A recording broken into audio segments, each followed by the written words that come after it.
জাতীয় কবি কাজী নজরুল ইসলাম ২৭ আগস্ট তার মহান প্রয়াণ দিবস। তার এই প্রয়াণ দিবসে উন্নত ও গণতান্ত্রিক সমাজ প্রতিষ্ঠার মূল প্রেরণা হিসেবে দেখছে বিএনপি। কাজী নজরুল ইসলামের প্রয়াণ দিবসে ঢাকা বিশ্ববিদ্যালয় প্রাঙ্গণে জাতীয় কবির সমাধিতে শ্রদ্ধা জানিয়েছেন বিএনপির নেতারা। এ সময় দলের সিনিয়র যুগ্ম মহাসচিব রুহুল কবির রিজভী বলেন, নজরুল ইসলামের চেতনা দেশের প্রতিটি গণ আন্দোলনের প্রেরণা হয়ে এসেছে।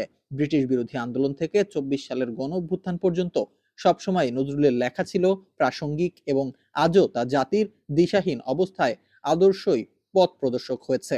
রিজভী বলেন, স্বৈরাচারী সরকারের পতন হলেও দেশের প্রকৃত গণতন্ত্র এখনো প্রতিষ্ঠিত হয়নি। রমজানের আগেই অবাধ ও সুষ্ঠু নির্বাচন হলে ১৫ বছরের বঞ্চিত মানুষের ভোটাধিকার প্রতিষ্ঠিত হবে। তিনি আরো বলেন, উন্নয়নশীল ও গণতান্ত্রিক সমাজ গঠনের লক্ষ্যে জনগণকে ঐক্যবদ্ধ হয়ে এগিয়ে আসতে হবে। খালেদা জিয়া ও তারেক রহমান তার চেতনাকে ধারণ করে দীর্ঘদিন ধরে গণতন্ত্রের সংগ্রাম চালিয়ে আসছেন বলেও দাবি করেন রুহুল কবির রিজভী। এ সময় জাতীয় কবির সমাধিতে শ্রদ্ধা জানায় দলের অন্যান্য নেতাকর্মীরা। পাশাপাশি সংস্কৃতি মন্ত্রণালয়, নজরুল ইনস্টিটিউট, রাজনৈতিক দল সহ বিভিন্ন সাংস্কৃতিক সংগঠন এদিন নজরুলকে স্মরণ করেছে এবং তার সমাধিতে শ্রদ্ধা জানিয়েছে।